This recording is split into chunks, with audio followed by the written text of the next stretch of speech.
got to work on that. Good morning.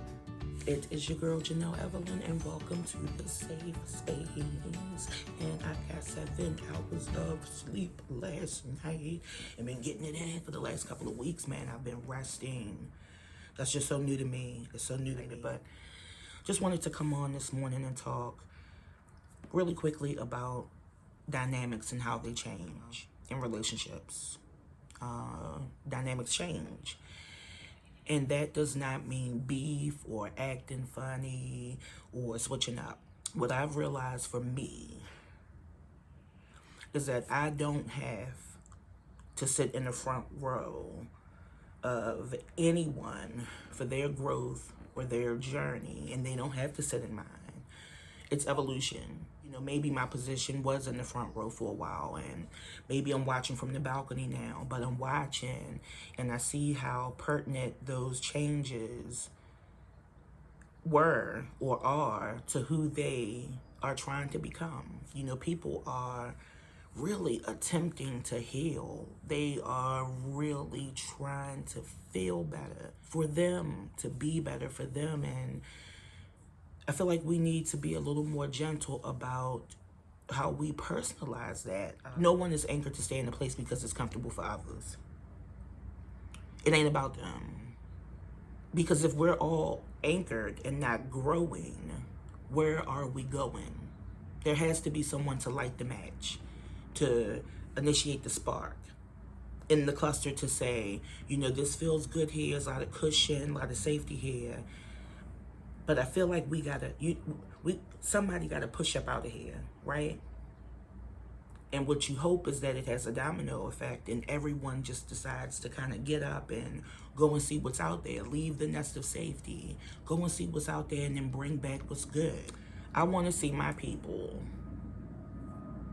get up, leave me behind, baby, and get to life. Leave me behind and get to life, right?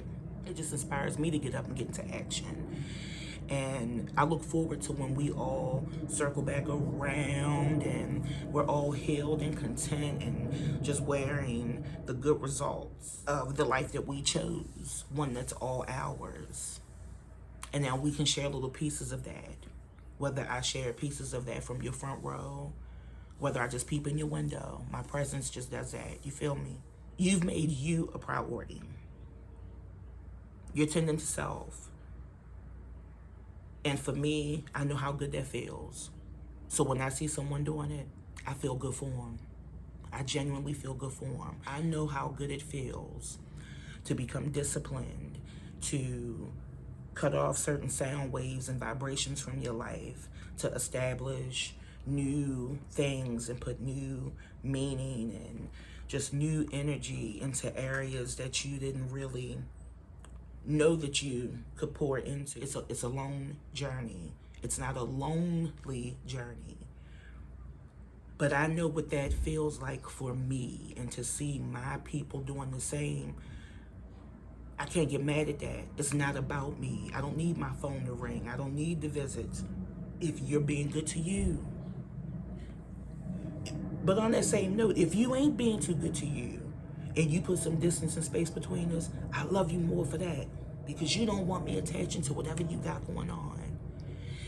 Allow people to safeguard you from their mess and allow them to enjoy their blessings, whatever's established, whatever's new. Stop thinking that you gotta be all up in the mix of that. It's not always for you. Most of the time, 90% of the time, it ain't for you.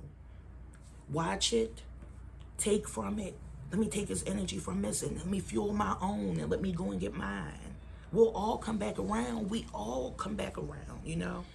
The worst thing to do when we see people on their journey towards healing and just trying to, you know, sometimes it ain't even that heavy. People just want to feel better. They don't know what they're healing from. They just know that the shit that they told them just don't feel good, and they're trying to rid themselves of it, right? Don't you make nobody feel bad about that. Don't you make anyone feel bad about that when they make them a priority. We know how good it feels to sift through and get good results. Allow people to do that. Allow them the space to grow, even if it means you ain't all up in the mix of it. Don't have nothing to do with you. Nothing at all.